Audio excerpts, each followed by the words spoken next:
So guys, Kenneth Okonkwo has come out to say that if there is anybody that the DSS has to arrest, it should be Bola Ahmed Tinubu. I said if there is anybody that should be taken to the DSS, the person is Bola Ahmed Tinubu. And this is coming after Festus Keyamo asked the DSS to arrest Peter Obi and Dati Ahmed for inciting the public, that they've told the Nigerian people to storm the streets despite having their case in court. We know that Dati Ahmed came out and said he's not acknowledging Bola Ahmed Tinubu to be the president-elect because he has not met the constitutional requirements for him to be the president-elect, and for that reason that he's not acknowledging him. He was also asking President Buhari to ensure he does not organize any handover ceremony, and he told the Chief Justice of the Federation also not to allow the handover to take place. Of Labour Party, Dati Baba Ahmed, calling on the Chief Justice of Nigeria, Justice Olukaide Ariwola, not to swear in President-elect Bola Ahmed Tinubu. According to Dati, Tinubu did not meet the constitutional requirements to become Nigeria's president, as he didn't get the required 25% in the FCT to be declared president-elect by INEC. The Independent National Electoral Commission had in March declared Tinubu as the winner of the February 25 presidential election. Tinubu, the candidate of the APC, scored 8,794,000 votes and secured the 25% threshold of total votes in 30 states of the Federation, but failed to have the threshold in votes cast in the Federal Capital Territory. The LP and PDP have now filed petitions in court challenging INEC's declaration of Tinubu as president-elect. So guys, I'm going to allow you watch this video where an APC man and Kenneth Okonkwo debated on who actually is to be arrested by the DSS. Should it be Peter Obi, who we know has always called for peace, has always told the Nigerian people, the obedience that wanted to start protesting from the onset, he has always pleaded with them not to protest, that he believes in the court system and he wants to go through the courts. Join us on the program. Yeah, thank you very much for inviting me, and thank you viewers at home for tuning in. Yes, the APC says you're overheating the polity, and that some of your supporters have been calling for an interim government, while your vice presidential candidate, Dati Baba Ahmed, is asking the CJN not to swear in President-elect Bola Ahmed Tinubu. And the controversy continues despite your filing a case at the Presidential Election Petitions Tribunal, and the governing party saying that if you're in court, why are you making, quote, incendiary statements here and there? How would you react to the APC? Good. First of all, Professor Mahmoud Yakubu promised Nigerians that he is going to organize the presidential election and the gubernatorial and the legislative elections, and that the results will be uploaded in real time from the polling unit via the beavers. He did not do it, and he has acknowledged he did not. According to him, there were flaws. Now, the APC, before the election, warned all the non-APC members who were not going to vote for APC not to come out to vote. It is open. They warned the non-indigens. As a matter of fact, they even invoked Oro Festival to make sure they frustrated everybody. It's on record. And then they were not heating up the polity. And after the election, and after the open robbery that took place, a man rose up. His name is Peter Obi, and said, let there be calm. I am going to take my grievances through the courts. It's on record. And then suddenly, some spin doctors are now saying he is the one who is overheating the polity. Is there no level to lies and hypocrisy? And they were the people that told him, if you don't like what is happening, go to court. And he went to court. And yet, he's the one overheating the polity. I want to tell you, the people that are overheating the polity, they are Professor Mahmoud Yakubu, they are APC, because right there in front of Nigerians, the APC presidential candidate made a reasonable statement. He said power is not served a la carte like breakfast. You have to fight for it at all costs. You have to grab it at all costs. You have to snatch it at all costs, and you have to run away with it at all costs. That is the treasonable felony. That is overheating the system. How many of them had petitioned the DSS to take him on that? And you know what? On the election day, they actually executed that his order to the latter. Women were brutalized. Non-indigenous were brutalized. The security agencies were there. That was during the governorship election. Now And we're the talking about the presidential. Now, in the presidential election, Bola Ahmed is saying that it will be the end of democracy if Bola Ahmed Tinubu is sworn in as president on May 29. And the APC is crying foul. I mean, Keyamo had issued statements, including today, saying that, look, going ahead to make these statements are terrible. And what other plans does LP have? And they are saying that if you came third, why are you so sure that some of your prayers will be answered? He has written to the DSS. Yet we've also had what looks like incendiary comments coming from Femi Fani-Kayode and even Keyamo himself. How do you react to all of this, which a lot of Nigerians who voted for you, voted for Labour Party, PDP and APC are perplexed all about, that the politics just seems overheated? First of all, I'm surprised that you're still taking those army of people seriously. Just go out and read their tweets. If you don't like what they are saying, just keep quiet. They will soon change. How do you mean? Oh, just go to the contradictory statements they make, even about themselves. I know of one of them that is telling you that if your father is Yoruba and your mother is Igbo, you are Igbo. And that person never raised any male child except through an Igbo woman. How do you listen to such people? Let me tell you, because I want to dive into what Bola Ahmed said. We are in court. And paragraph 20 of our petition says Bola Tinubu was at the time of election not qualified to be president. And the next one is that his election was invalid by reason of corrupt practices and non-compliance with Electoral Act 2022. And the last one was that he was not validly elected by the majority of the lawful votes cast at the election. Now, a man who has this position and is in court, what do you want him to say? Can he approbate and reprobate? He's simply telling you that in his own opinion, which he's entitled to by section 38, section 39 of the Nigerian Constitution, which gave him freedom of thought, freedom of expression, freedom of belief to express his thought the way he wants. And he was in the studio saying it, not in the forest with guns. He was not a rebel. He was simply expressing his thoughts. He has not told anybody to carry gun. He said, in my opinion, if you are not supposed to swear this person in, and that is why we're in court. So why don't you allow the court process to be concluded before making some of these statements? Because that's what the other party is saying, that then you can't be in the court and be on the streets at the same time. Then why did you invite him to tell him what is he going to court for? You are the one who invited him. You asked the question and he gave you the answer. So what do we say?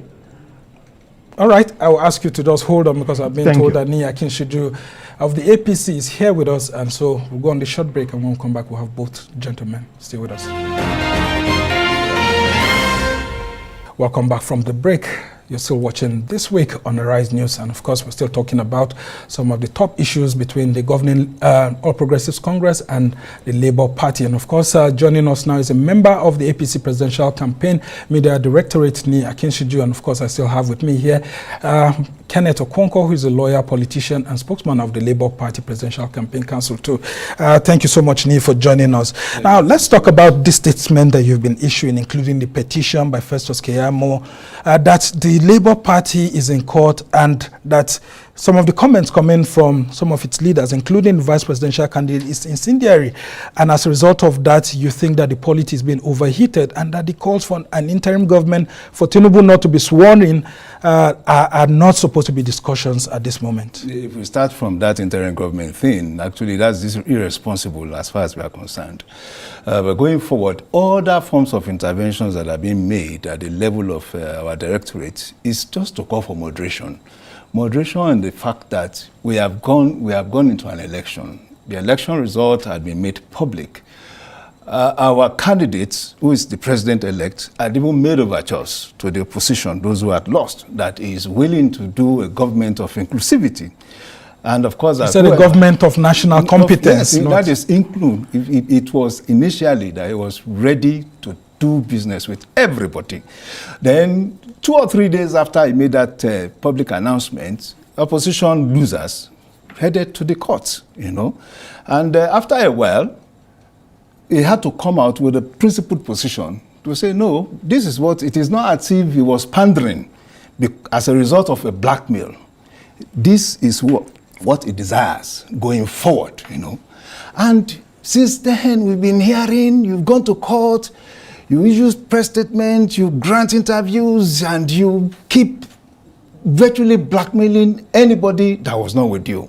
And we thought that is not appropriate. But they said that they were taking the cue from what happened during the governorship election, especially in Lagos. The accusation is that Tinubu was quiet when all sorts of violence were happening and all of that, only for him to call for people to remain calm after the elections had happened. What and sorts the of APC had violence won. did we record in Anambra during the presidential election?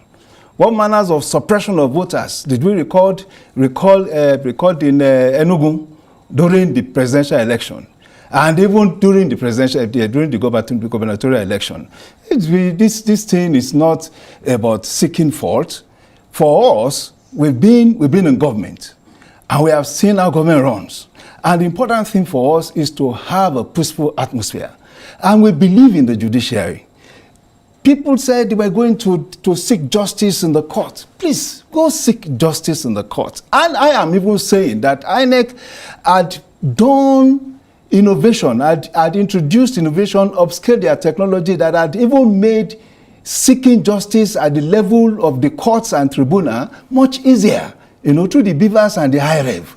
So when you have all these things in place, it's not like before. If you were in Nigeria, 1999, 2003, 2007, 2011, when you could get ballot papers, thumbprint them, stuff them into a ballot box, and they'll be counted without anybody being accountable for it. All right. Now, the case is different now. So when it is different, why don't we allow for the judicial process to end, to be concluded, and then we know who exactly is at fault here. Okay, so is there no room for reconciliation among all political leaders to allow the judicial process to prevail?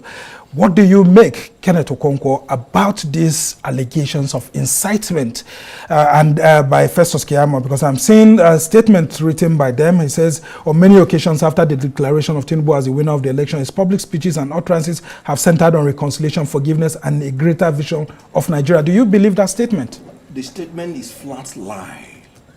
And I'm sorry to say, just like Nii has just made his well-known bombastic lies. He said Enugu, he said Anambra. He didn't mention one example. MC Oluomo told anybody who does not want to vote for APC not to come near the polling unit. And he fulfilled the threat. In Lagos, a lady was blinded and she still went back to vote. Presidential election. She was hit. She's not fully blinded, good, actually. Fully.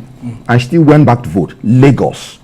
And the Igbos were told not to come out in Lagos openly. It is there. Let him cite one. I'm from Enugu. I voted in Enugu. Let him cite one or two specific incidents. Time has gone for all those, throwing up statistics that are non-existent. And now, I told you, after the election, you know what Bola Tinubu said? The Igbos came to Lagos when they were 12 years. And now they are not voting for us. This is supposed to be conciliatory. I said if there is anybody that should be taken to the DSS, the person is Bola Ahmed Tinubu. And I told you before he came that he came out openly to tell his followers, power is not served a la carte. Then what is democracy? If power is not served a la carte, the whole idea of democracy is peaceful transition of power from one person to the other. And you're telling your people, fight for it at all costs, grab it at all costs, snatch it at all costs. But that statement was made as early as last year. No, before the presidential election, during the Chatham House statement. When Bola Ahmed Tinubu made that statement, a lot of people expected that the security services will also caution him on that statement, but that didn't happen. So why did you rush to the DSS without quoting Tinubu's statement? It's more than 20 years old. That power is not served a la carte is the motivational speech. The content of the motivational speech that Bola Tinubu usually presents to his followers, when especially they are going into election, and the whole idea is to galvanize people and to mobilize the supporters to say that if you have to get this power, you must reach out. You must overextend yourself. It is not about sleeping in the house. Does it include taking up arms or stopping people from voting or voter suppression? I'm saying the first time I heard this particular statement from him was in 2002 when he was preparing for 2003 election. And it was to his supporters to say power is not served a la carte, is that you do not sit back in a democracy and wait for power to be delivered unto you. That is just the meaning of it. But you see, when people have their own consciousness of lying, of twisting issues, that is what you get. For every statement you make, people with such kind of vile consciousness tend to twist this thing. But it says some of your party leaders are also doing that. Like people like Femi Fani-Kayode on Twitter, going very personal, going very tribal, including people like Festus Keyamo, including people like Bayo Nanuga and all of that. Shouldn't Bola Ahmed Tinubu be cautioning his spokesman too? Every issue that had been at the front burners, our spokesperson at issue releases. And to that release, you can hold them for it. It's not just about bystanders' comments or pedestrian comments. You have read Festus Keyamo's release now. You can, of course, rationalize and analyze contextually what he meant by what he's saying. So when you have heard somebody saying something, power is not served a la carte. That every follower of Tinubu had imbibed and internalized since 2003 and 2002, and is now becoming an issue in 2023, by opposition that have lost power, lost election. He is saying that you have lost elections. He's talking about somebody lying in Enugu. While he talked about one woman that was hit in Lagos. Yes. Okay, all right. But we also know a particular man was pursued out of the polling units for wanting to vote the yes, let me give the example. A particular man. I do not know it's there in the social media. All right, Kenneth Okonkwo, let's come back to you and the Labour Party. Now, your vice presidential candidate is saying that Tinubu should not be sworn in on May 29, or it will be the end of democracy. If he's not sworn in, there's no vacuum in power. What will happen, after May 29? Good. Thank you very much. And let me tell you who lost. Because Peter Obi did not only win, he humiliated them. Well, according to our next figures, he came third. Hold on, he was the only person that made 25% in the whole 6 geopolitical zones, including the FCT. He won him in his principal's home state, won him in the national chairman of APC state. He won him in the DG of APC state. He won him everywhere. And you what? Even in FCT. His which is the controversial make 25%. So what I'm telling you is that he not only won them, he humiliated them. But according to INEC figures, he came third. Good. Now, you're saying Thank you for saying according to INEC figures. Yes. Now, what I'm interested in is finding out what should happen after on May 29. Not even after May 29. Let us go to what Baba Ahmed said. Let us say what Baba Ahmed said. Some people. Baba Ahmed. Just hold on. I have the floor. Let's hear from him quickly as we try to round off the conversation. Like I told you, the paragraph 20 of our petition. Good. We are in court. Baba Ahmed was called. Why are you in court? He said we have a petition, and this is our grounds. If you don't believe in your ground, why are you going to court?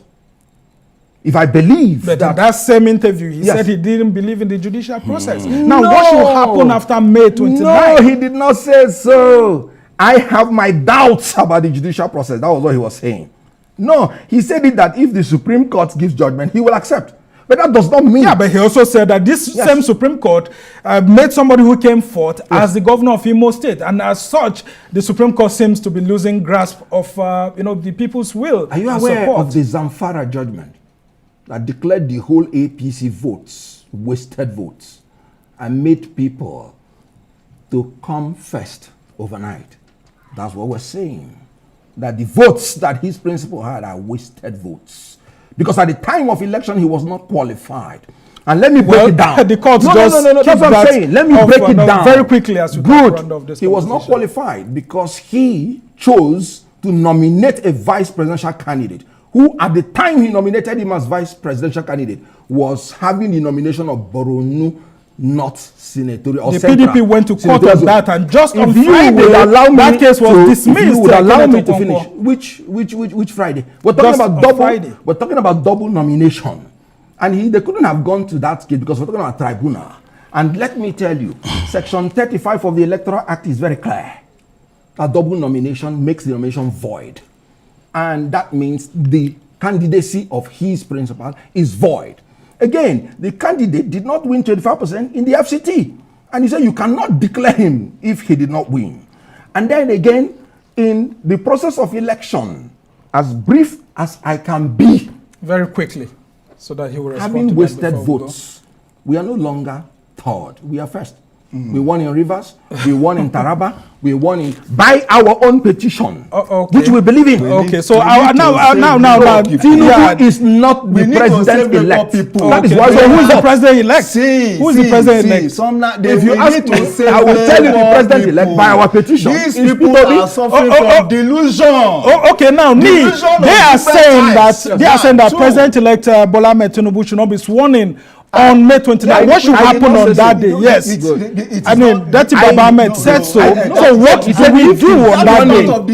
He said if he's sworn in, you have sworn in an unconstitutional government. It is part of the delusion that they are suffering from. I am praying that they should quickly go get the attention of a psychiatrist. Seriously. Is that not so hard on them? I mean, because they are raising constitutional matters. I am here. Who is talking more coherently? Please, now, is it not also obvious that there is a problem with their fixation on reality if they cannot accept the fact that they didn't even have up to 25% in up to 18 states? According to the declaration of INEC.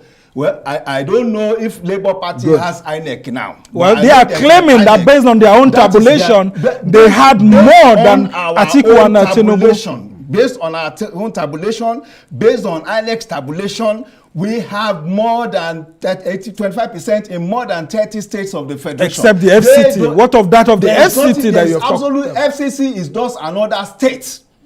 It is just another state by the Constitution. Let's come in. The FCT, by the constitutional definition of it, is not bigger, stronger, are more important than any other state in Nigeria. All right, gentlemen, I'm afraid we just have to start rounding off very quickly. Okay. I will give you 30 seconds each to round off before FCT. we go. Now, the Constitution is very clear. Before you are declared the winner, you have to have the majority vote and 25% in at least 2/3 of the states and the FCT. The words of the Constitution is very clear. FCT is not a state in Nigeria. Well, there's a Supreme Court judgment. No, he said in Section 299, he said in interpreting the Constitution. 30 minutes.